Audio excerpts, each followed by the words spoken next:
Yeah, what do you think of the studio today? Yeah, this is an awesome studio. Thanks for having me here. We got bacon in Disneyland. It's so funny when we travel around to do these interviews, trying to find places, and this one came a little bit last minute, and we were going to record in there, and the guy said we got an art studio. We came in, I was like, no, we're going to record in here. Yeah, I wonder if the sound is going to come out right. Maybe it's a bit echoey, right? I mean, usually we fix that shit, but I don't know. It's weird, man. I don't know if it's too busy. I don't know. I like it. It's kind of interesting. Anyway, man, It's definitely cool. good to see you. This is like the 5th country we've hung out in, I think. Yeah, maybe more than that. What have we done? By now? The US, El Salvador, here, Latvia. I don't remember. Maybe the Netherlands at one point. We've not hung out. You in- haven't? No. Oh. Germany? Yeah, Berlin maybe. Maybe, yeah, man. Gotta be a bunch. That's what I love about this. Like, anywhere you go in the world, you get to see all your friends again and talk about Bitcoin. And today, big day. Let's check the price, dude. We had a new All-time highs, right? Yeah, we hit $68,495 this morning. Last 2 nights, it shot up during the night. Usually, it's the US leading it. So, interesting times, brother. Anyway, listen, I want to talk to you about a bunch of stuff. Mainly, I want to talk to you about El Salvador because Yeah. you and I have both spent a lot of time there. Ongoing project for Bukele and his Yeah, team. you were the trailblazer. You were the first to go, the first Bitcoiner. Well, apart from Michael. yeah. Well, he Sure. set it up. Yeah, no, that was at La BitConf. Were you at La BitConf? Well, I'll be at La Bitcoin next week, but no, I have not been to any of these so Yeah, far. that was La BitConf in 2019. And Michael said, "You Yeah. want to come and see my project?" And went out there, and it was cool. But like everyone's pretty much been there, made their pilgrimage. But you spent how long were you there for? I was about 3 months in El Salvador. Yeah. Yeah, you were there during the whole kind of build up following the session in Parliament where they passed the Bitcoin law through to it coming in like No, I When came you- in after it's passed Parliament. Oh, you did. Yeah, I was a bit after that. When it was announced in Miami, I was in Miami, of course. Then I basically started to make travel plans, and I think I went there like 3 weeks later. I thought you were The, there. the law before. passed 1 week later, or even less than that, and I went about 3 weeks. So I was there 2 months before the law went into effect, and about a month after. And then you stayed until it was September. Was it the 9th or the 7th? I always forget. The law went into effect on the 7th. 7th, yeah. I think. Yeah, it was 7th, pretty sure. Yeah, no, I went to the US on the 9th. That was it. So I was there, and you went to McDonald's. I went to McDonald's. Oh, did you? Yeah, I went to McDonald's. Could you pay with Bitcoin as well? Because I heard there was some different locations. Oh no, I remember. I think you tweeted about it. No, I and text you. Oh, did you? Yeah, you were having issues with the. Oh, that's it. Yeah, you were having issues with the QR code. It was a bit of a puzzle. Yeah, so I don't know if this is me just being like a typical dumbass like I normally am, or it was confusing. But what happened was I went to Starbucks. We took the camera crew, went to Starbucks, bought a cup of coffee, and it was like seamless. It was so smooth. Just made the order. They gave you they held up their phone. I had my Lightning wallet and I paid.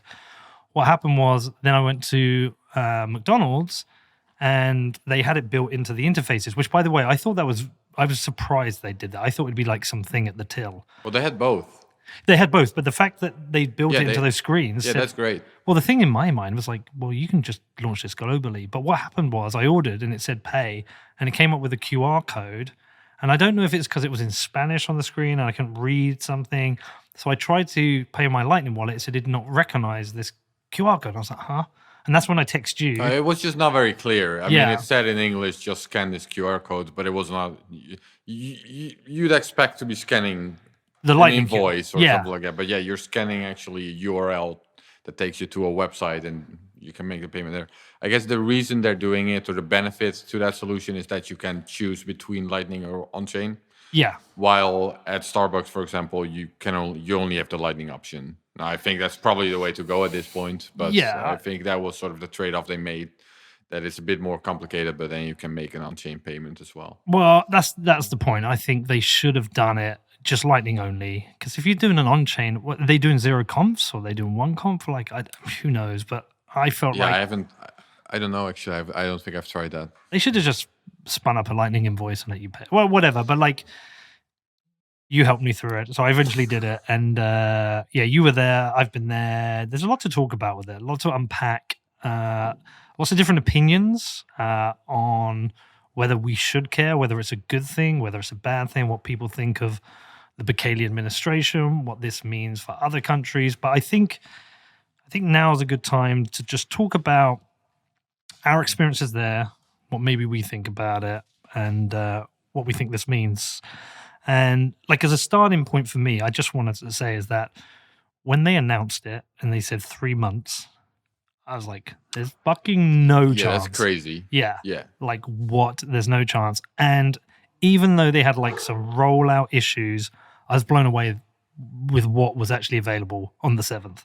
I wonder why they went for. You spoke with the president. I wonder why they went for such an aggressive timeline. Was it purely like? Was it really what he said, that they're just ambitious and they like to work under pressure, or was there, maybe some sort of political maneuvering going on where they figured, let's get this through before the IMF really gives us a hard time, or before anyone can really stop it? Let's rush it through for that reason. Because 3 months is crazy. Yeah, it's insane to roll out. Like there was, especially because there was nothing when they announced it. Essentially, I mean, there were some apps, like some people were using Strike, and there was the Bitcoin Beach project, but there was no legal infrastructure. The Chivo wallet had to be designed from scratch. There was just nothing, and then to roll it out within 3 months, even well-funded companies take longer to develop a wallet than 3 months. And these have like top experts in their team, and we agree that was great. And I'm wondering, what do you have any idea? I do. Yeah. I mean, I asked him the question in the last interview, but I mean, before I tell you what he told me, I had a web design business, right?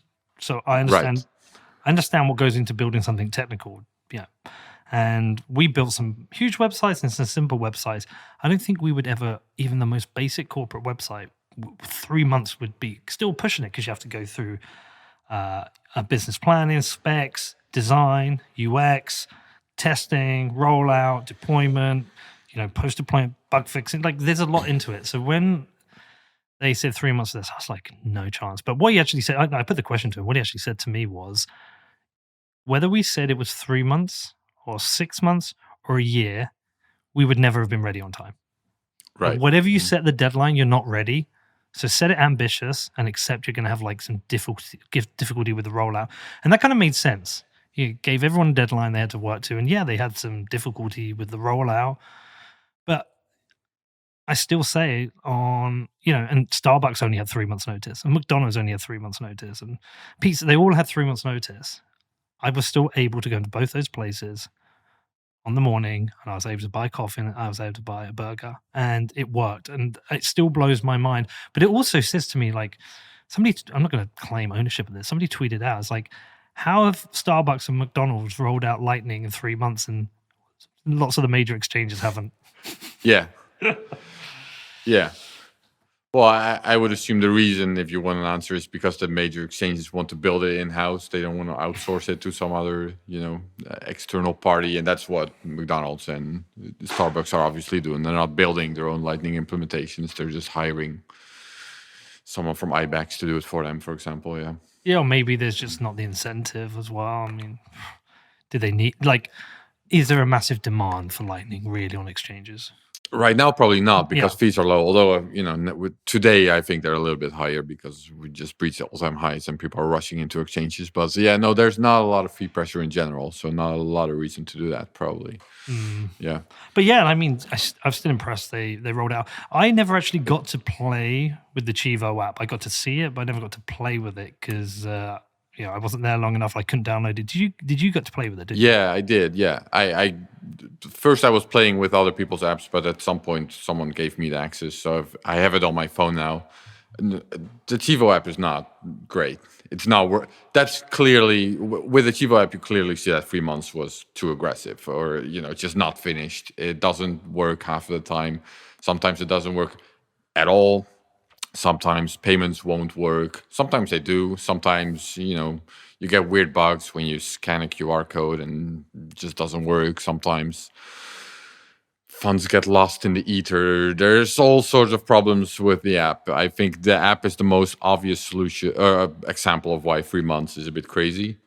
And it kind of pisses me off, to be honest, in a way, because I think it was completely unnecessary to, like, even if you want to roll out the law on such an aggressive timeline, you can do that without also rolling out the app on such an aggressive timeline. You can make Bitcoin legal tender without necessarily introducing your own app as a government. So, you know, you can just say from now on we're accepting Bitcoin payments for taxes. From now on, that's the main thing you would have to do to make it legal tender. Yeah, I think my assumption is they had to do the app though to support the parts to support the provisions in the law that said that you have to accept Bitcoin, but you don't have to hold Bitcoin. Yes, you're exactly right. Yeah. What the obvious out of that would be, all right, we'll do that later. Well, we're not going to enforce Article 7 yet.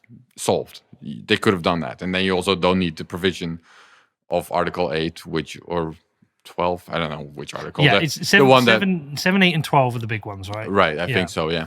I think 12 was the one that guaranteed conversion from the top of my head. 7 is you have to accept. Yeah. 8, I think 8 was that.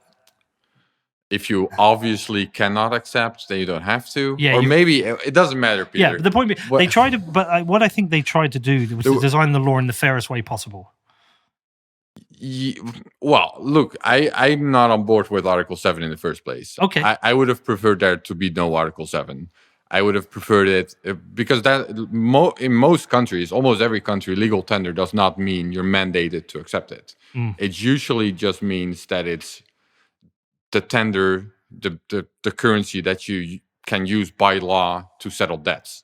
That's really all it means in most countries. So if you have a legal debt for whatever reason, then you can settle it in legal tender. But if you're operating a shop or you're a restaurant or whatever it is, you're not mandated to accept legal tender in the first place. There are like very few exceptions where in countries where it is the case. And now El Salvador has that exception for Bitcoin where it's actually mandated. I think that sort of contradicts the Bitcoin philosophy in itself. I think Bitcoin, for me, stands for freedom of currency. Use the currency of your own choice. And Article 7 sort of, goes against that philosophy. So I don't really like that. I would have preferred it if they... My first favorite option would have been to just abolish legal tender laws. I think legal tender laws in general should just go out of the window. We don't need them. Second best option is to make Bitcoin a legal tender, but not mandatory. That would have been... I would have preferred that over the mandatory thing.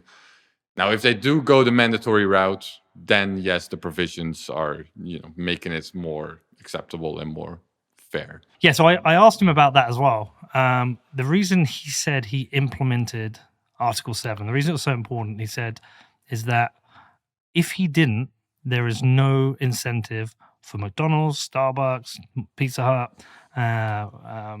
Walmart to accept Bitcoin. He said they won't do it. Well, that's sort of the chicken and egg argument. Yeah. The bootstrapping argument. How do you introduce new currency into the world, into a country? Because people will only want to accept it if they know they can spend it somewhere else. And mandating it sort of solves that problem. But in my opinion, Bitcoin already solves that problem with number go up technology. That's the incentive. That's why Bitcoin has been catching up so far, and that's why it will continue to catch up. It's just limited supply, and there's actually a very strong financial incentive to want to have Bitcoin, and that solves the chicken and egg problem in my view. Article 7 is not really necessary. It might speed it up a bit. It is another way of solving the chicken and egg problem. Then again, how much would that really help? That's something we'll have to see now. Because you're right that McDonald's and but there was something else he added to that really stood out to me. He said, but more importantly, I've got 5 banks in this country. They're all multi-billion-dollar banks. He said they now have to accept Bitcoin for financial services. It forces the banks to modernize. And I thought that was quite interesting. Like I think I'm neutral on the subject. It's not a very libertarian thing to say, no, right? But I agree with that at least. But I'm not really a libertarian anyway. So sure. I am I said it before, I'm kind of like politically lost anyway. Fundamentally agree with libertarians on lots of things, but I'm not a libertarian. No, but I'm probably with you on many aspects, but when it Yeah. comes to money, I guess I would consider myself very libertarian, Hayekian. Yeah. Yeah, look, you would probably explain it to me, and I'll be like, hey, I agree with you. Actually, if you went into your thesis on why they should abolish legal tender laws, that you should have. My assumption is you should have competition around money and the freedom to use whatever money you will, and therefore the best money will rise to the top. Yeah, exactly. That makes sense to me, and I agree with you on that. I've just explained to you what he said to me, and I just thought that was the most interesting part, and that you can go now and buy bank services, and they have to accept Bitcoin. The turkeys are now having to vote for Christmas. Yeah, well, I can tell you the banks were not very happy with that. Yeah, of course. So give me some insight. What do you know? So there was this week where, as you know, like a lot of Bitcoiners go to El Salvador, or went to El Salvador over the past couple of months, and there was one week where me and there was like a small group of Bitcoiners just making appointments at banks, basically, and asking if we could stop by and hearing them out and asking if they had any questions for us, because there was nothing coming from the government. There was no information, or a lot of people in El Salvador, especially also the financial institutions, they were really sort of lost. They had no idea what was going on. That's one of the things we learned anyways. That was our impression anyways. So yeah, we visited a couple of the national banks, and which was kind of interesting that we show up in our Bitcoin t-shirts and our the enemy scrubby hair, and we were let into the boardrooms, and there we were sitting with either the CEO or the CTO or whatever C-level executives were available. What was that like? No, that was interesting. That was an interesting and kind of funny week in a way. Yeah. What did you find out then? Well, so one of the things we found out was that they had no idea what was going on. Really, no idea. They didn't know if they were supposed to be mining, or they were asking us about Ripple, or they didn't know the difference between Bitcoin and Lightning, or or if there was a difference, or really beginner questions. And they were mostly concerned about sort of AML, KYC kind of stuff. That's the type of thing banks will really get in trouble for if they don't do that well. So they had no idea how to deal with that in the context of Bitcoin. And I'm losing my train of thought. There was somewhere else I was going. Yeah. To. But were they accepting Bitcoin for? I was just going to say, yeah, they're definitely not happy because they knew that on September 7th, someone can walk into this bank branch, demand to repay their mortgage with Bitcoin, and then legally they would have to actually accept that payment. And they had no idea how to do that, or where to even start, or anything like that. Okay, that's interesting, because in my head, when I was thinking about the banks having to accept Bitcoin for financial services, it's like sometimes you have products that you buy from a bank. I don't know, what's an example? Like I've got a bank card and I pay £15 a month for the fucking metal version, where I get a metal card and some stuff I never use, like insurance and bullshit. I don't know why I do it, but like I pay £15. Like I actually pay for that. And so my assumption is similar things like that, where you're buying a service, maybe you're getting a mortgage and there's like a initiation fee, that you would be able to pay for that in Bitcoin. But actually, the ability to make mortgage payments in Bitcoin is entirely different. That hadn't crossed my mind. So they have to do that? I mean, any transaction. You would be any legal tender. Like that's one of the things the legal tender should do. Like if you have a debt in any country, then you should be able to repay it in the legal tender. So that includes a mortgage debt. So in that case, they would definitely have to accept Bitcoin for mortgage repayments. Yeah, they're probably putting in the whole infrastructure, and there's very low number of people who actually would want to. Oh, I mean, judging by my experience in El Salvador, it's probably no one, or very few people indeed. I mean, you've been there. It's not like that was a very high Bitcoin penetration in El Salvador or anything like that. There's most people. Less people there than probably in London or in Amsterdam or in Western countries. I don't think Bitcoin. There wasn't even a Bitcoin meetup when we showed up there. We started one, but there was no Bitcoin meetup before the Bitcoin law was announced. I think there were not a lot of Bitcoiners there in general. Well, the bootstrapping thing worked for Zonte. It just happened. you go there and like everywhere. I think the only place like that, El-Fi Gingo was the only place that didn't accept it at the time. Like, but everywhere else was pretty much accepting it. Like, no, there were a couple of the more, what do I call it? I want to say upper class, but that's exaggerating it. So, some of the restaurants that were more geared towards American tourists, they actually wouldn't accept it. Well, El-Fi Gingo is one of them. Oh yeah, that's one. Oh yeah. The Belgium-owned restaurant. Yeah, that's one of them. Yeah. Yeah. So, but what I'm saying is they managed to bootstrap that entire little village, right? And it has spread up to Tunco. Like there were two or three places in Tunco, and you could see how Tunco could then become like Zonte, and you could see how it could spread up the coast and maybe into San Salvador, and over time that would have happened.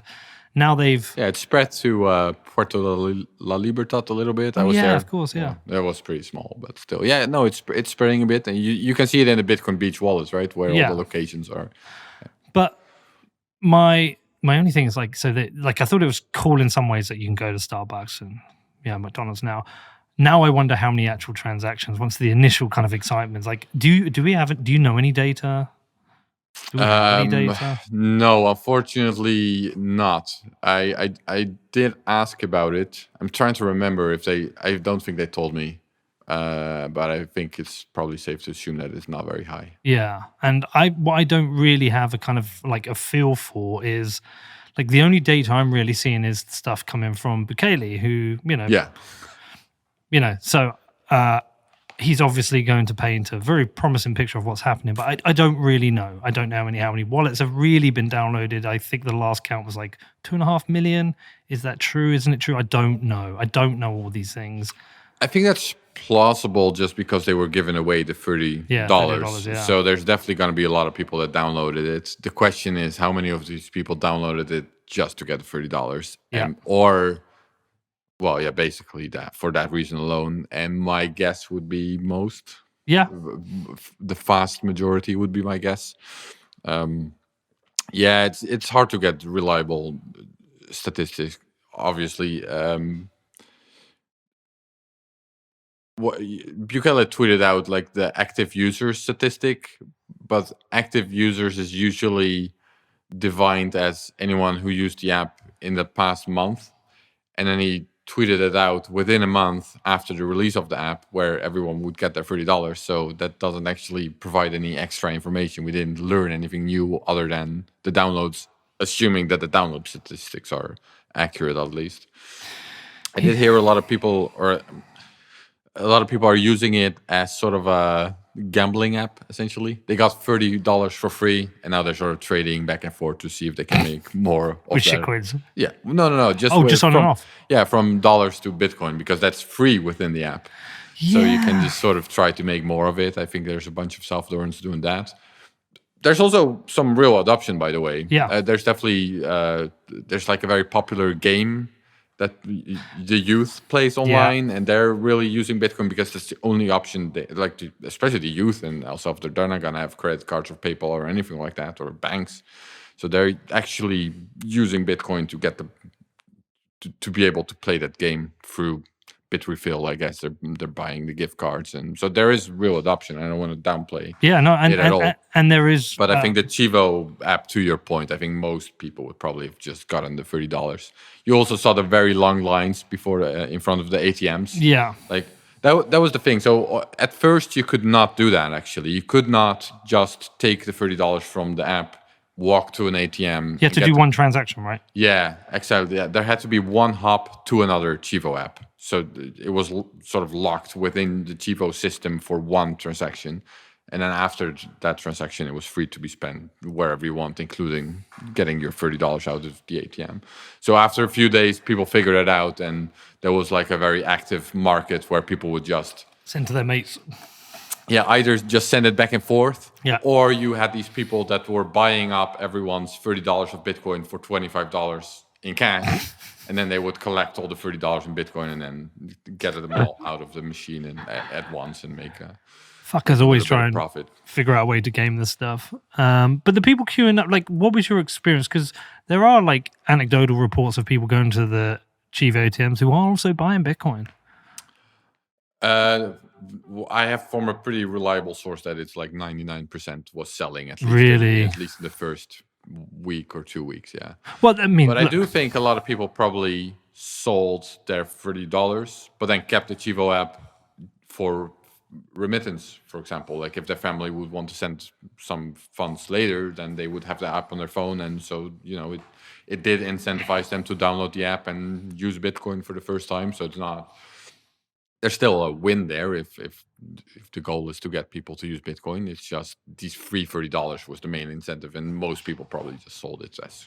but there will be a group of people who didn't sell, and their $30 is maybe like $40, $45 now. Yeah, And they're like, if not more, yeah. yeah, this is magic internet money.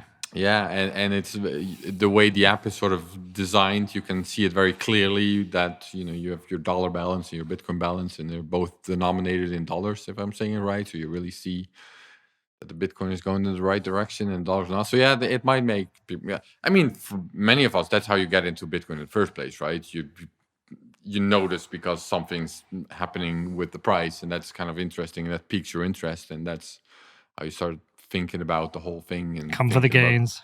yeah, I mean, I think that's how a lot of people get in first, and so that it might be just a sort of entry point for a lot of Salvadorans.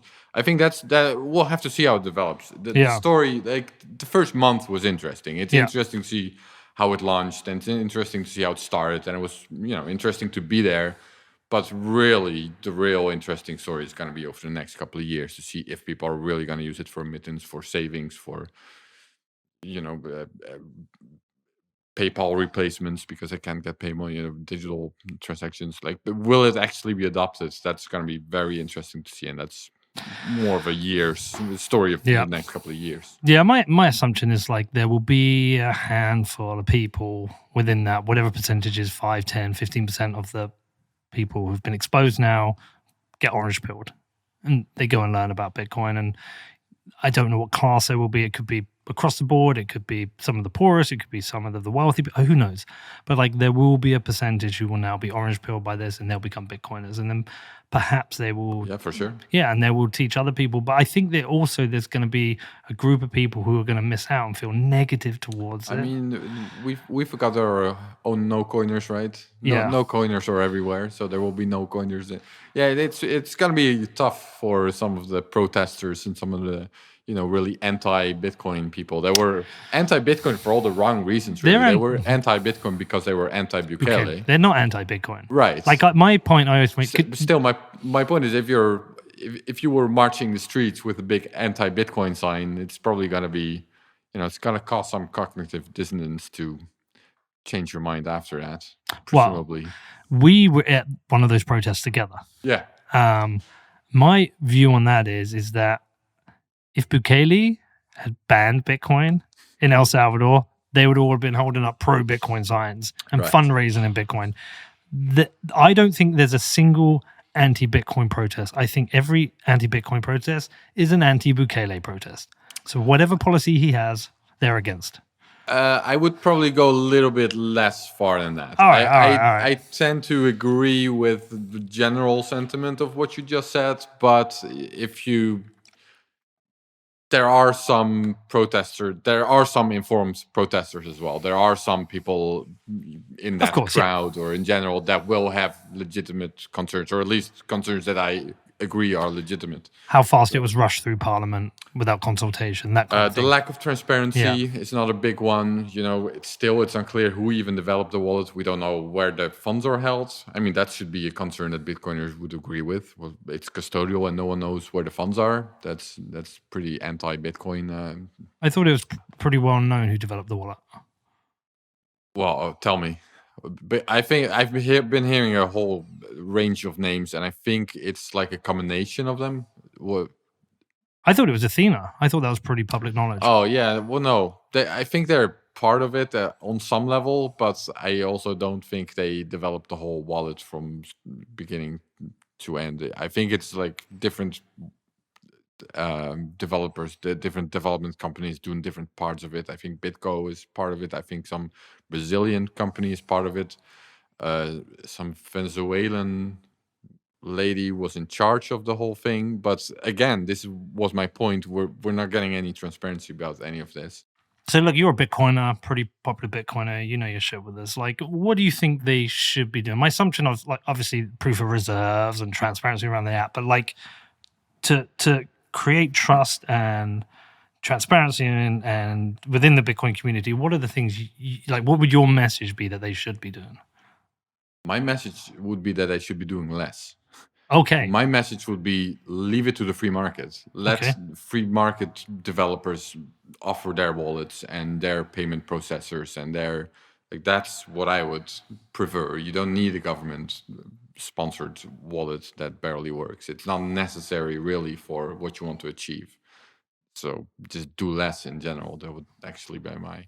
So even if you looked at just the practical reality, the Starbucks experience, the McDonald's experience, these were way better than all the Chivo experiences. Of course, yeah. These were companies that actually knew what they were doing, and it works, and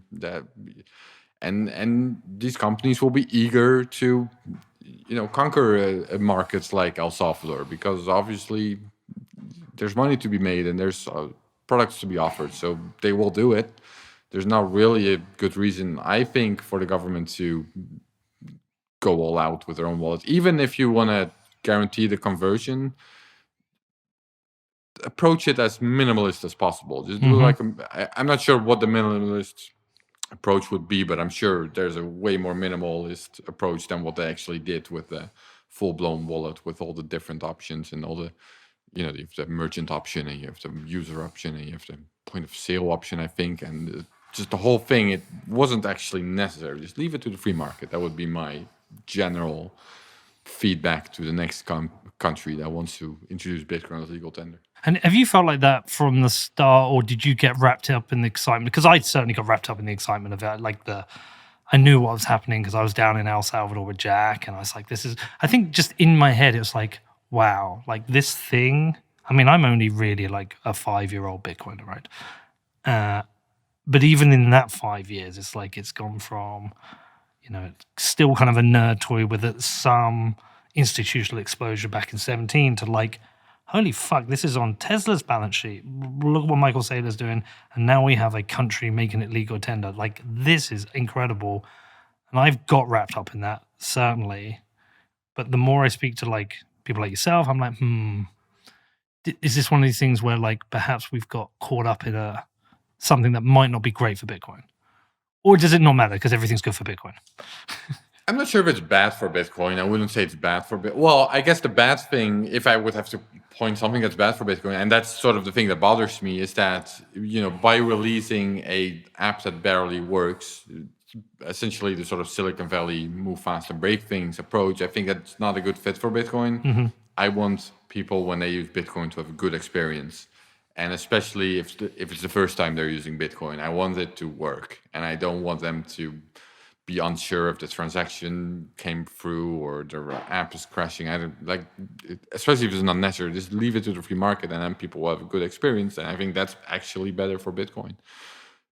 I do think the fact that the fact that Bukele sort of puts Bitcoin on the equal playing field of the dollar, which I already mentioned, you can also do by just abolishing legal tender laws. But this is not a way of doing it. I do like that. I think that's great. So I sometimes sound negative when I'm talking about this because I'm sort of focusing on the things I don't like or the things that I hope the next country will do better.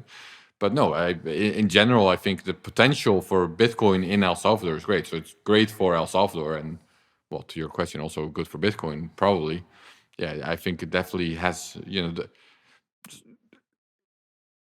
the remittance issue.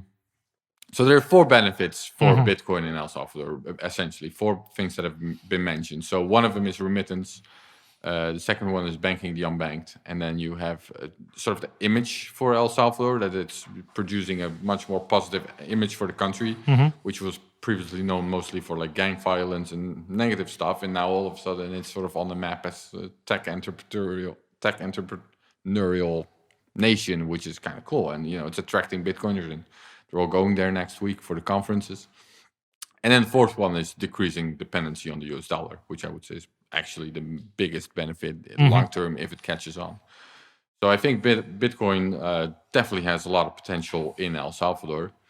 and as such, it's also good for Bitcoin. It just I like it if some of the mistakes were so easy to avoid. Like you could have so easily not have Article 7, which I think would have been fine, or so easily just said, all right, we're gonna delay the wallet a little bit until it actually works. There was no real reason to rush it out, I think, and so there are a number of problems that were so easy to avoid that it's hard for me to ignore them.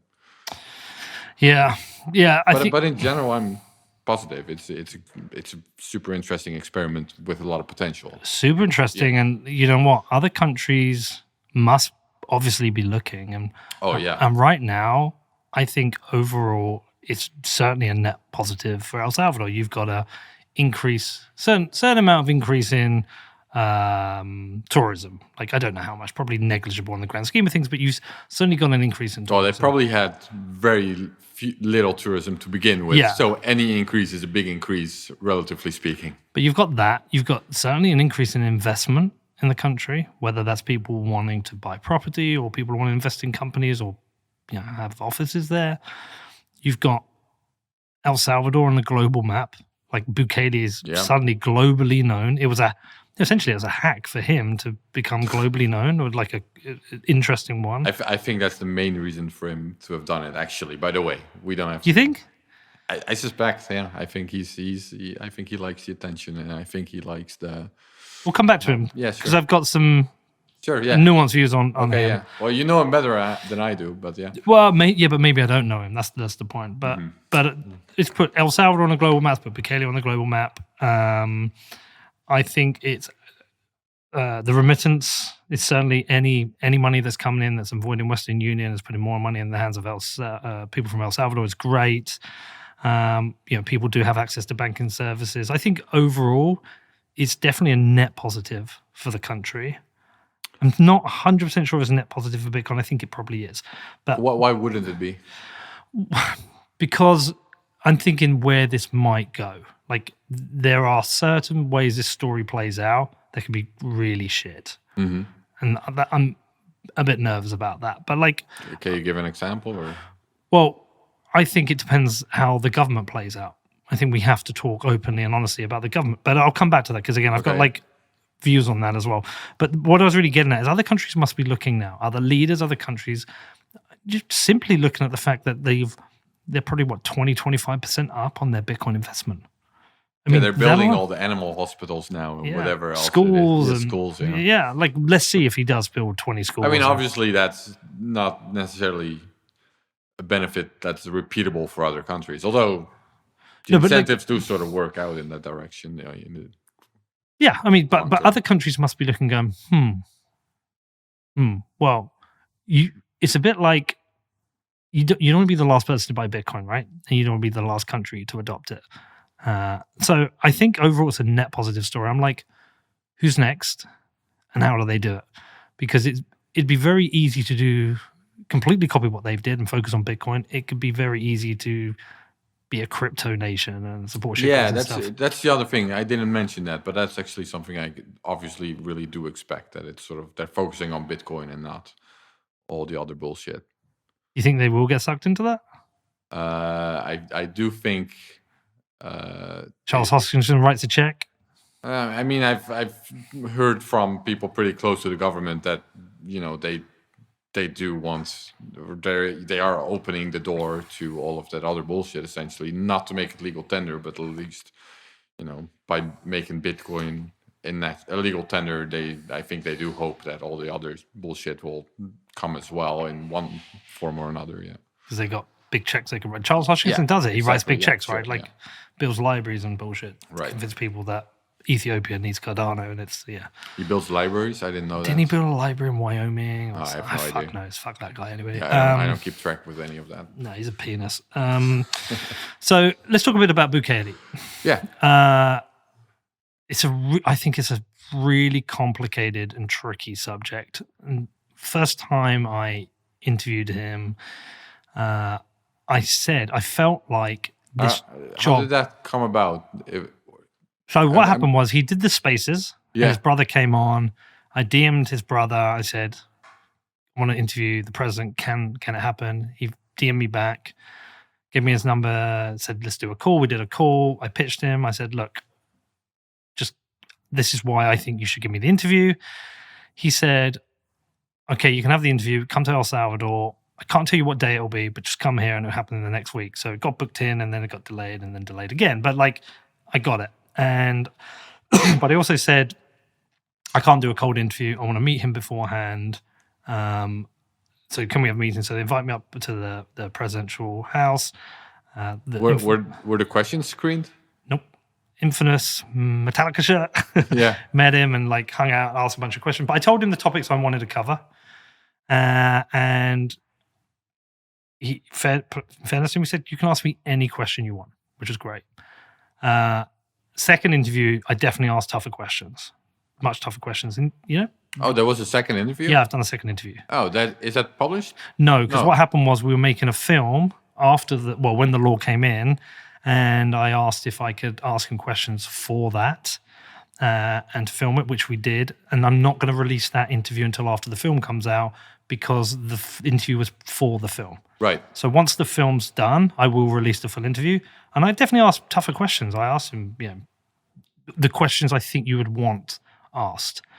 But when I did the first interview, I did say, I think one-term presidencies are tricky because I don't think 5 years is enough to do this project. Essentially, he's made Bitcoin legal tender. He's got, 2 years to go to the next election? And 3, I think, or at least... I think it's under 3 now. Yeah, probably. Well, so let's it compromise. It was 3 a while ago, so it's under 3 now, probably, yeah. But I don't think that's long enough. I think most people can see a benefit from Bitcoin in 4 years. But I think if you have 8 years, that's when you really you fully understand Bitcoin, you've gone down the rabbit hole, you've learned about saving, you've learned about time, you've learned all the thing you need to learn. And I think that is the same for individual, a company, and a country. And so for me, it felt like one-term presidency, it felt like wasn't long enough. So I asked him that question, and now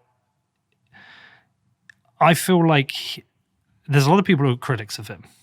Heavy critics such as Hanke, etc., etc. And I'm in this place where I believe him right now that he wants the best for El Salvador, the country, the people, himself. Definitely legacy is important, but I believe him on that. But how does this all play out? Because any very popular president can eventually, certainly in that region, slip into more authoritarian ways. I mean, I would say that's how most of them start. Yeah. I think most, dictators in history probably start out well-intentioned and popular, and and then they start to consolidate power, and slowly but surely it gets worse and worse and worse. So, he has consolidated power. Well, that's very clear that he's doing that. Yeah, but I mean, so. To your point, maybe I do agree that so far he seems to be doing things that are really in the best interest of the country, and he seems well-intentioned. But yeah, it's we have checks and balances for a reason to prevent this sort of slide down to totalitarianism, and he's removing all of these checks and balances. So that is not a good sign, if you ask me. Well, his argument is that corruption was. Or is historically all throughout Salvadoran politics. Yeah, every single level. And he said, we need to clean house, start again.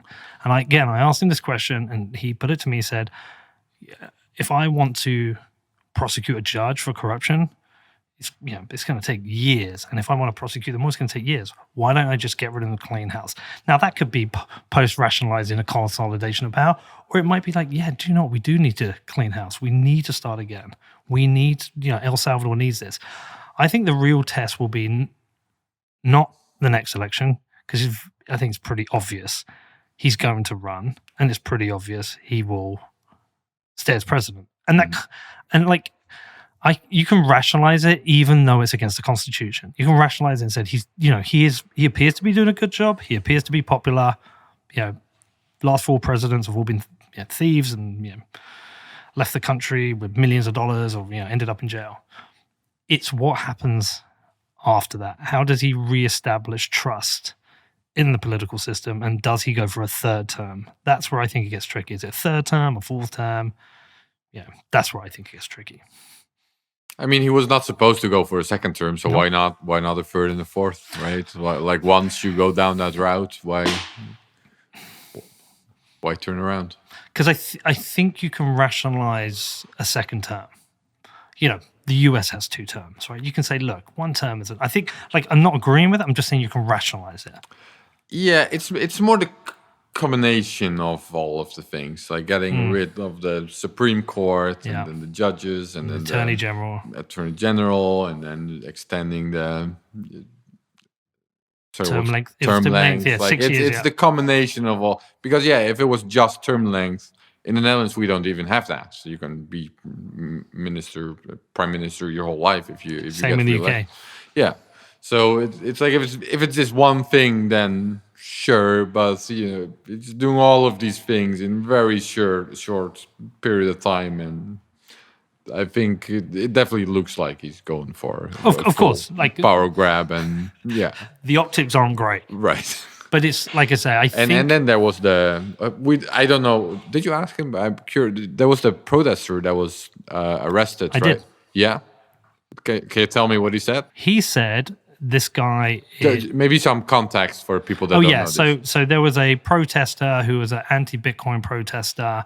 He was handing out the no Bitcoin stickers. He was a well-informed guy, by the way. Yeah, well-informed guy. Yeah. He leaked a bunch of private emails, right, with regards to the Chivo app.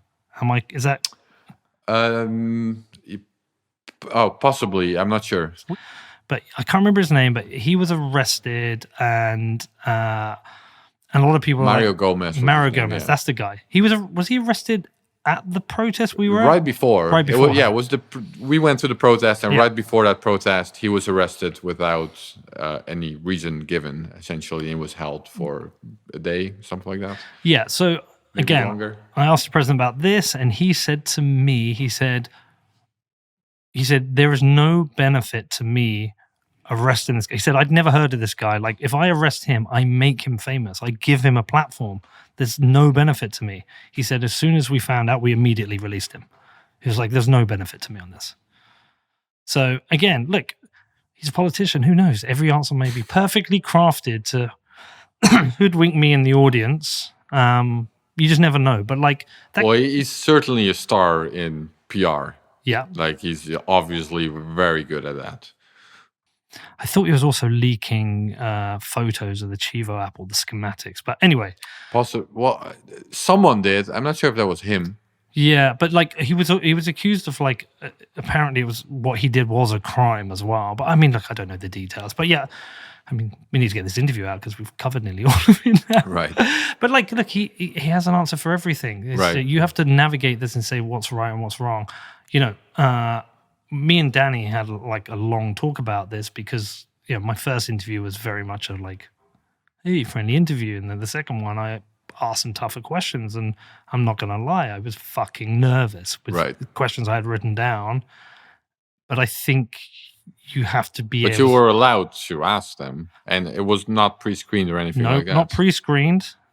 Not pre-screened. They allowed me, and he answered everything, you know, like a trooper. He took every question, and then afterwards, you know, we shook hands and we talked about it, and we did discuss a third interview. I don't know if it'll happen, but we did discuss. Interesting. This is actually the thing. I don't know if you know this, but in El Salvador, people are a little bit pissed off about this. What? That I've had two. He doesn't speak to Salvadorian journalists, but he speaks to international journalists now. Well, you in particular, I guess. Yeah, I mean, I know he's mine twice. He did Tucker Carlson. Right. Yeah. Fuck you, Tucker. I got two. No, but like I didn't know he did that. By the way, oh, that's interesting. But yeah, no. When the Bitcoin law was announced, so first of all, he announced it at the Bitcoin magazine, the Bitcoin 2021 conference in Miami, in English, and that for a lot of Salvadorians felt like a betrayal. You know, he was and still is very popular in El Salvador, but you know, he had this image or name, or you know, people saw him as sort of someone who stood up for the poor in the country, essentially. and then all of a sudden, on a sunny day in June, there he is at a conference in Miami, speaking in a foreign language, announcing a new legal tender for their country, which was never discussed in El Salvador itself. And after that, he was hanging out on Twitter Spaces, and he changed his bio to English, and a lot of people in El Salvador did, and he was doing an interview with you, and a lot of people in El Salvador did see that as sort of, they felt a bit betrayed, like all of a sudden now he's turning his back and he's becoming friends with all these rich international Bitcoin investors rather than the poor Salvadorians who he was supposed to stand up for. That I can spin that a different way and say, yeah, I'm not saying they're right. I'm just saying this is a sentiment that I heard a couple of times when I was there. Well, I mean, but he's bringing... And it's obviously not your fault, just to be clear. I'm not putting it like that. No, but he's bringing an international spotlight on El Salvador and leading to investment and tourism. And, like, he knows the opportunities. Like, the money to grow El Salvador is going to come from outside of El Salvador into it. So I don't think that's a bad thing. Yeah, but people don't see Bitcoin that way. I mean, I tend to agree with you, but people in El Salvador, at least a lot of people see Bitcoin as this rich people plaything. The weirdest experience for me on the last trip is where I became part of like I was considered the enemy, and I was part of Bukele's inner circle. I was accused of being doing Bitcoin business with him. Oh, you noticed it yourself as well then? You know about this. Well, I was just telling you about this. Are you telling me something else? No. What I'm saying is like I actually got direct accusations of involved in corruption with Bukele. I'm there to do business. I'm there to steal money of the native Salvadorans. That I'm involved in corruption. I got threatened with violence. I didn't know it was this bad. Threatened to be attacked. I got told to get the fuck out of the country. My Instagram got astroturfed. Like, absolute shit show. And I even tried to have rational conversations. Say, look, let's just be honest. I'm not involved in any other Bitcoin business apart from doing a podcast, right? That's what I'm here to do. And people didn't give a shit. I could show you my Instagram from a post. It's fucking crazy. But it was clear, like, astroturfing, because there was like a massive pile in. But these accusations are wild. Like, wild accusations. But that's why I felt like the second interview... who is accusing you of this? Political opposition. Oh, political opposition? Yeah, you know, like the protesters. It's their groups. Groups. And it's like the equivalent of, like, there's a spectrum. There are people who've got valid concerns on the opposition, and then Salvador has its own woke. Oh yeah. Yeah. What do you mean? Like, just, the people who are from, like, I went to one of the protests, the one that was in the that's like roundabout with the, like, justice. Scales of justice thing. Fuck, I'm so shit. I remember stuff like this. But anyway, like, and it was very much a progressive crowd, which was cool. Like, no issue with that. But the arguments they were literally screaming in my face. It's like screaming in my face, like, get out the country, we're gonna fuck you up. And I was like, really? Can we talk? Can we interview? Like, you think I'm like a subordinate president? Let's hear your side. They didn't want to talk. Eventually, one guy spoke off camera, but they were screaming in my face. Interesting. It felt very similar to any woke crowd that you've seen over the last 2 years screaming in people's faces. Right. Like, and won't listen to a rational conversation. Do you know what they were screaming? Because I'm part of supporting the Bukele presidency. I'm involved in corruption. I'm here to make money out of the people of El Salvador. Like, it's that shit. Yeah, well, now you mentioned it, I've experienced a little bit of that. Not as bad as you, but I've experienced a couple of times when I mention that I have anything to do with Bitcoin, then I'm automatically, Bukele's best friend, and therefore not a real journalist and an enemy of whatever El Salvador. Not a good guy, for sure, and not a real journalist. Obviously, that's literally been told to me. You're like truly our best fucking journalist in Bitcoin. Oh, thank you. Hands down, I'm not sure if that's true, but it is true. You anyways. So back to Bukele. So you think he's actually done the Bitcoin law to make himself famous? Because I don't buy that one. I mean, look, I'm fairly new to El Salvador, obviously. I'm not an expert in El Salvador, but yeah, some of the people that I've gotten to know over the past couple of months while I was there, they did. I've heard it from different people that didn't know each other and that seemed that they were interested in politics, that it was sort of a common thread that he has a big ego that needs to be fed and he likes the attention and he likes his name being out there, and that's sort of the type of guy he is. That's what he's looking for.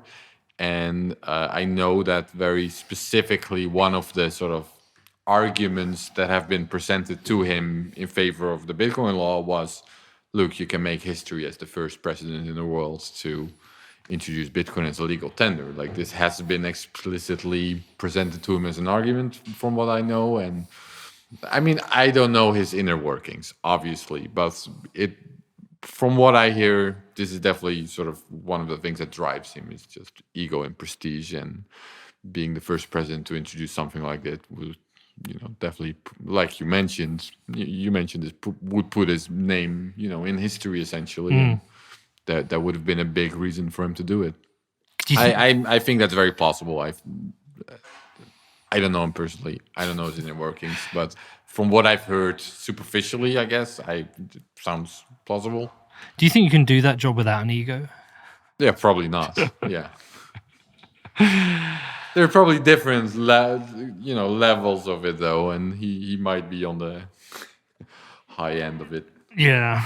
So how do you think it plays out? Like, and what are the things you're kind of keeping an eye on with El Salvador now as a journalist?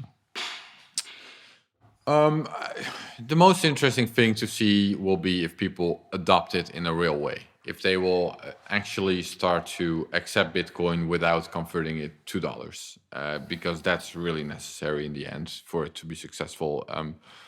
So we could go sort of point by point. Like you have the remittance argument. That's one of the arguments in favor of Bitcoin, and I think that's actually, if you really want to get into that, that's pretty nuanced, because right now with Bitcoin remittance and with the Chivo wallet, remittance is essentially free.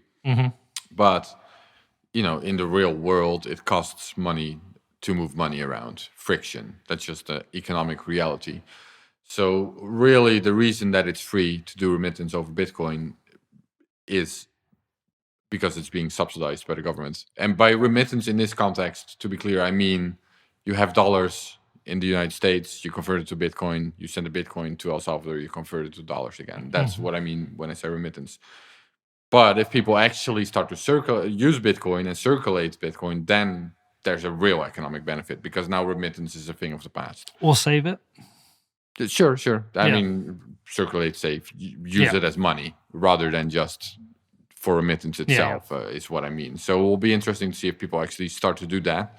Because if they only use it for remittance, if they just convert in and out of dollars, then the government is subsidizing it, but they won't do that forever. At some point, they have no more money to subsidize with, I would assume, or a new president comes into power, or they'll have to stop. So it's sort of essential that people actually start to use it for that benefit to play out long term.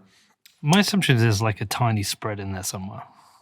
There's a tiny spread? Yeah, my assumption is like they can't be just giving away the spread each time. I mean, I tried it. I had someone send me $20, and I went to the Chivo ATM, and what I actually did was I took a photo of the QR code and sent that to someone on Twitter. There's a Twitter thread where you can still see this, and I posted a video, and within 4 minutes, I had $20 in my hand from the Chivo ATM. I think there may have been maybe there was like a 10-cent spread, maybe, but that's obviously very low compared to the actual friction or what Western Union would be. And I think that's probably just price fluctuations. That was probably the reason for that 10 cents. And it was 20 cents, but it was, I think, the mining fee. So no, I think that's actually fully subsidized. Yeah. Well, listen, I think it's going to be 3.5 years till we know. A big factor will be what will the price actually do. So far, so good. Like you already mentioned, if the price goes up, that will obviously, start to interest some people also in El Salvador. And if they see the $30 go up, so the interesting thing will be if people start to adopt it, and it can be for financial reasons or for remittance reasons, or like we mentioned, the kids that are using it because they can't have PayPal reasons. If they want to play an online game, it will be interesting to see how it plays out. It's bringing it back to one of the first things we mentioned is about abolishing legal tender laws. The reason I think you might as well abolish it is because money is really something that's emergent. It's something that people use because it benefits them, because they want to use it, like language. Similar, we're speaking English because you don't speak Dutch, so we're settling on English, and it has a benefit. Everyone in Holland speaks brilliant English. Yeah, well, ugly accents though. Yeah. But, I was saying, I think money has a very emergent property, and we'll have to see if it plays out for Bitcoin. Yeah, well, I can't remember the interview recently, but we talked about you basically have to do 4 years in Bitcoin. It's like that's your first tour of duty. It's 4 years. Once you've done 4 years, you've done a cycle, you've fucked up, you've learned your mistakes, you kind of get it, and then like it gets easy after that, right? But it feels like as a country, it has to go through that, and it feels like it's going to go through its bearish time. There are going to be people, like say Bitcoin goes to $150,000, there are going to be some people buying Bitcoin at that price, and then it might go down to like 60,000, and that's when the critics are going to have a field day in El Salvador. It's going to be painful. Yes. It's going to be fucking painful. Which is probably when it will come back to, you know what, maybe it wasn't the smartest idea to do it this way. Who knows? Oh, that narrative will certainly take hold in a bear market, yeah. Especially with Hanky, that motherfucker. Yeah. But the people love to post-rationalize, but then, then there'll be another bull market, and like, who knows? Well, if we keep having these cycles, but I think it's going to take a few years to realize. Ultimately, I think it will be good for El Salvador, because I think in 4 years' time, there will be a lot more Bitcoin in the country than there was before, and that Bitcoin will have appreciated in value. So ultimately, the net wealth of the country would have risen up, been raised up because of that. So we will see, man. Right, a few other things. I mean, it does depend in the end on whether people will adopt it. Yeah. Because people can use Bitcoin anywhere, obviously. It's not like you need it to be legal tender, and it doesn't necessarily mean that people will use it if it's legal tender. So, but you could be right, and we'll have to see. What do you make of this last year anyway? Because like it's been the most interesting year I've had in Bitcoin. And 2017 was interesting because of the fork wars, but like this has just been, it feels like every week there is incredible new news. It's like ETFs, Tesla, MicroStrategy, El Salvador, banks adopting it. And you'll see like a bank in Thailand's adopting it. Like Estonia's considering legal. Like there's just constant feed of positive news. It feels like we're just approaching the suddenly phase. I think it's been an incredible. But what do you make of it? Because you've been around a long time. You report on it. You're close to the news itself. No, adoption-wise, it's amazing. Things that would have made headlines, that would have been breaking news a couple of years ago are barely noticed. Now you just mentioned some. For me personally, this is not the most interesting year, though. I'm more interested in like the fork war type of stuff that you mentioned and the whole block size war. For me personally, that was a very interesting time because that was sort of a time when, in a way, the whole idea of Bitcoin was sort of being shaped in people's minds. That's fair. What is it actually, and what are we debating about, and what defines Bitcoin, and why are we here?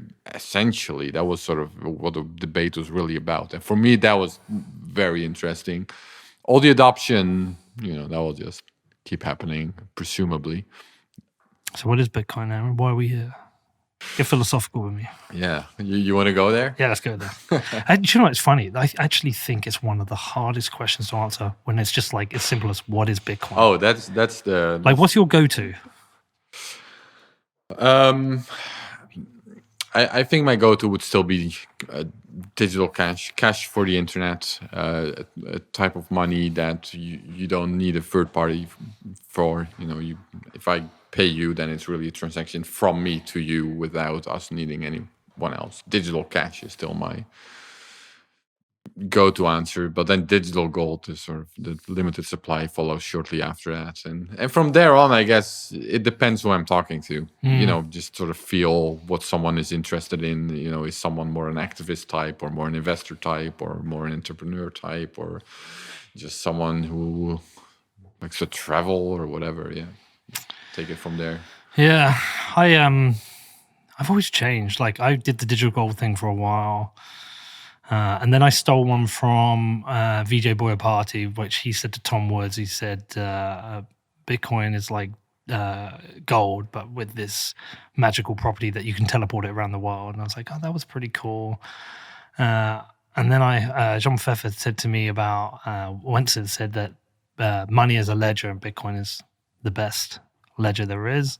Now, recently, I've just started saying when people are like, well, what is Bitcoin? I just say, it's the best form of money that's ever existed. And then I allow them to ask me questions. They don't want to ask me a question, fine, I'm off. Yeah. But then they're usually like, why? And I'm like, well, there's three forms of money. There's Bitcoin, there's gold, and there's fiat, which is pounds and dollars. And this one's infinite. This one's difficult to transfer. This one has the best properties of all. 21 million gets people. We just got the guy we rented this off. He's like, he didn't even know that. He was like, what? Yeah, it's fixed limit. And oh, really? Some people don't know? Yeah, he didn't know that. And we were like, yeah, there's already like close to 19 million. But was it December? Well, is he a Bitcoiner or no? No. Oh, okay. He's an well, artist. That explains it then. Yeah, sure. Not everyone knows that. I'm assuming that everyone who calls himself a Bitcoiner would know that. Yeah. That would be a safe assumption, hopefully. No, he's not a Bitcoiner. He's an artist. Mm-hmm. Yeah. So why are we here, Aaron? We'll go there. Why are we here? And why are we here? Why are we doing this?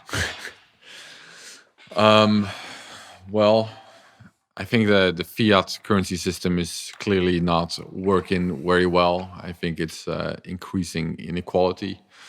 And I think we need a better, fairer form of money. And I think limited supply money actually makes a lot of sense. It's the best way to track value, not just across space, but also across time. Because the 21 million will always be 21 million, and I think that's the best way to organize an economy, to have a very objective measure ruler, and that's Bitcoin. I think that's like you said, Bitcoin is the best money, and that's why I'm interested. But also, I mean, the censorship resistant part is very important as well. I mean, WikiLeaks is sort of the original example for me, where the financial infrastructure was just completely abused in an extra legal way to shut down a critical journalist by blocking all the bank transfers and credit cards, and Bitcoin actually offered a solution. And I think that's another very big benefit of Bitcoin itself. Did you hear what Saylor was saying yesterday? I think it was on Pump's show. No. He was saying, it was an interesting one because I think it was Ty tweeted out wondering like what supporters or fans of Saylor would think of this. But Saylor was saying, and I think it's definitely worth like diving into. He was saying what he wanted from the Bitcoiners is to focus on Bitcoin versus gold. Gold really is just a rock. It serves little purpose. You can't loan it out. You can't send it easy. Like it's a difficult thing to use. You can't program it. Yada yada. It isn't. It doesn't have an army. It isn't a sovereign to a specific country. It is just like this rock that is very hard to use as money.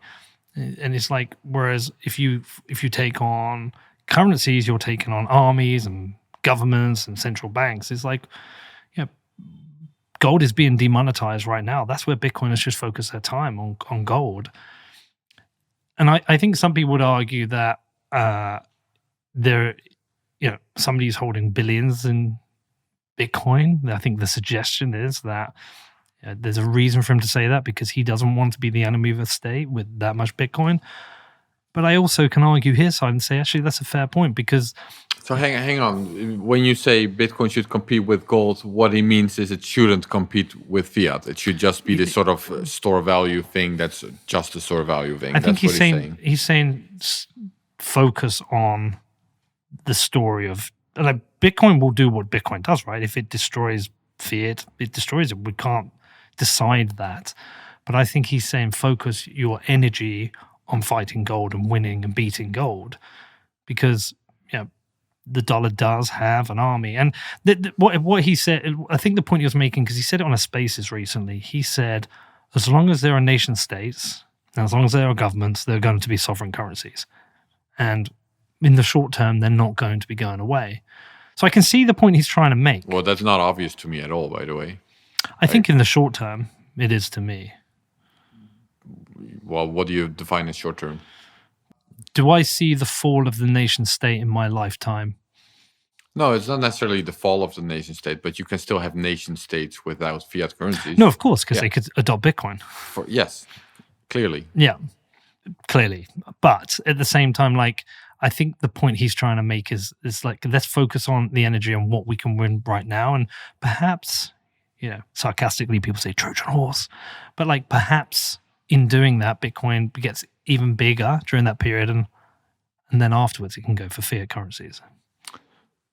That doesn't make sense to me, because I think gold itself is competing with fiat currencies, essentially. I think the only reason gold has the monetary value that it does have is because there's this small chance that one day it will be the world reserve currency again. That's sort of, you're sort of betting on that happening, and that's where the monetary value is kind of coming from.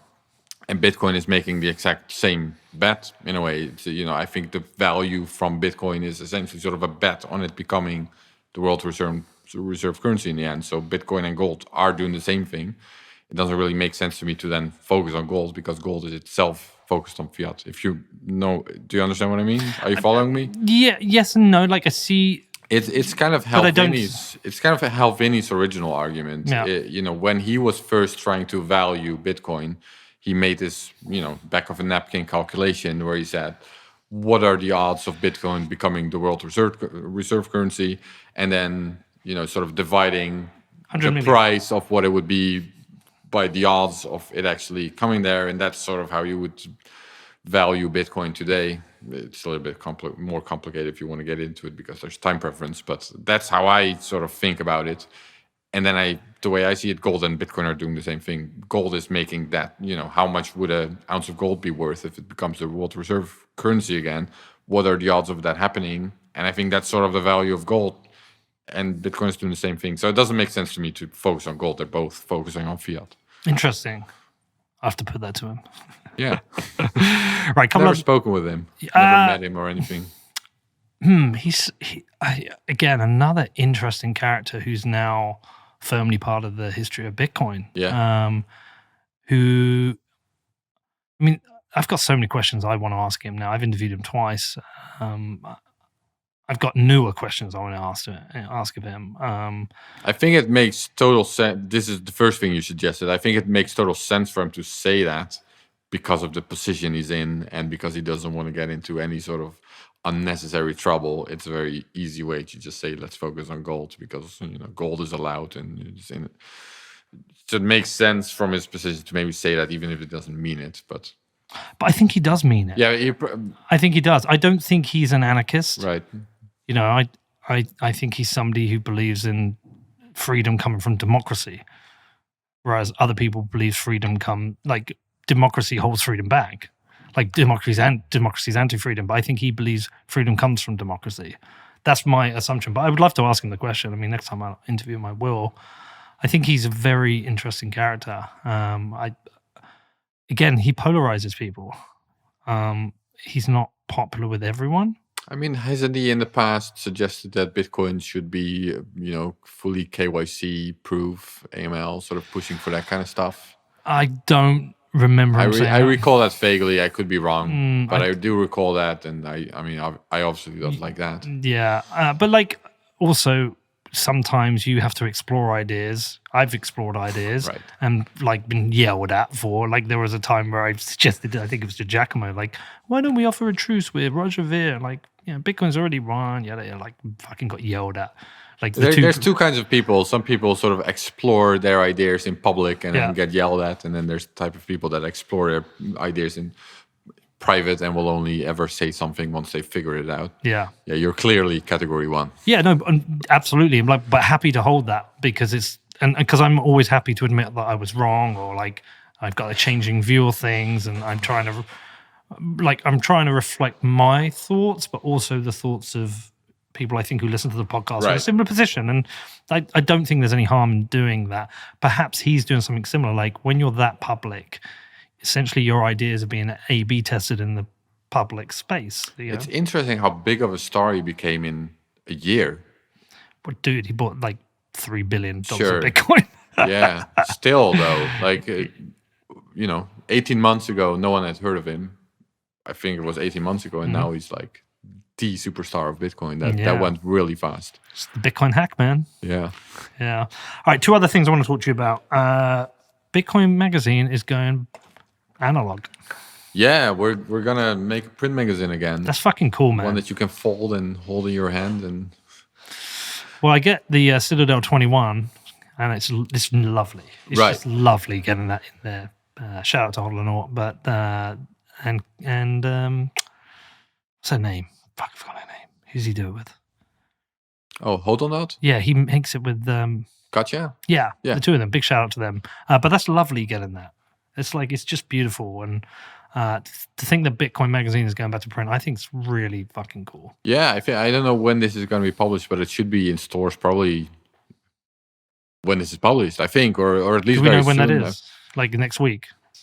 Yeah, within a few days, I think. Oh, yeah. right. Or and you can, or maybe at first you can only subscribe. I'm not actually sure about the logistics. I should maybe know, but yeah, no. The first magazines are rolling out. What was the decision to do right that? Now? First of all, the people that are doing it, which is me and Mike Germano, Annabelle and Joe, we really like print magazines in general. Just for me, it was always. Even back when I studied journalism, back in journalism school, that was also always sort of the thing I wanted to do. For some reason, I like it. It has a special something to it, and I think we want to treat it like that. It's sort of the best of Bitcoin Magazine in a way, like the most in-depth stories, the most the original interviews, and like the crown jewel of the company in a way. That's what we really hope it to be. So yeah, the first magazine will have the El Salvador issue. That will be my cover story then. For that's the main reason I was in El Salvador. So my cover story about the whole rollout will be the main story in the first edition of the magazine. Well, so it's a massive piece. Yeah, that's how long is it? Pretty long. Thousands of words. Yeah. We have Max Kaiser who's contributing. We have a story about the China Exodus. We have what else do we have? We have like a travel guide for El Salvador, so anyone who wants to go can check that out. Yeah. Yeah, it's funny. Like everyone who writes to me, like, you've been to El Salvador, thinking of going. Like, how safe is it? It's like I've never had a problem. No, me neither, and I've not heard of any problems either. So it does have a very bad rap, but it seems to be fine. There obviously is a lot of gang violence, although it's been dropping over the past couple of years. Yeah.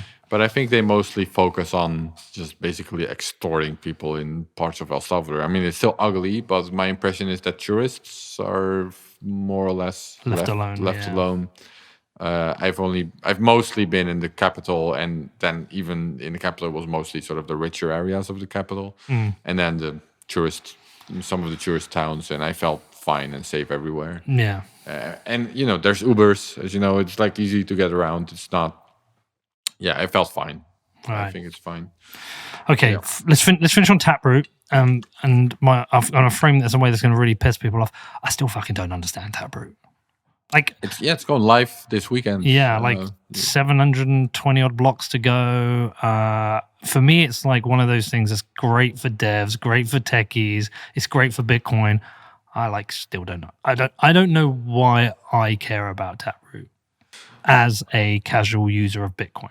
Not as somebody who's a Bitcoin hardcore person. Well, you care about Bitcoin doing well, presumably. Yeah. And I think for Bitcoin to do well, it's important that the properties of Bitcoin, are as well developed as they can be. And one of the important properties of Bitcoin, I would say, is fungibility of any money.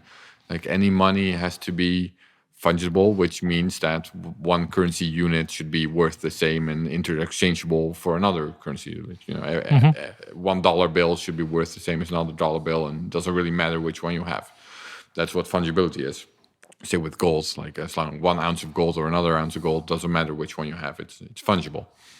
And Bitcoin does. That's one of the Achilles heels of Bitcoin. I would say is that it doesn't really have that, or at least it's not great, because every Bitcoin UTXO has its own unique history. You can sort of see where it was spent before, and every Bitcoin has its trace on. It leaves a trail on the blockchain, and you can, for example, see which Bitcoins were used in which wallets or in which ways, and that harms fungibility. This helps, the analytics, the blockchain analytics companies of this world sort of spy on everyone, or figuring out who owns what or which coins are moving where and all that kind of stuff. Big fuck you to Chainalysis. Yeah, exactly. Thank you.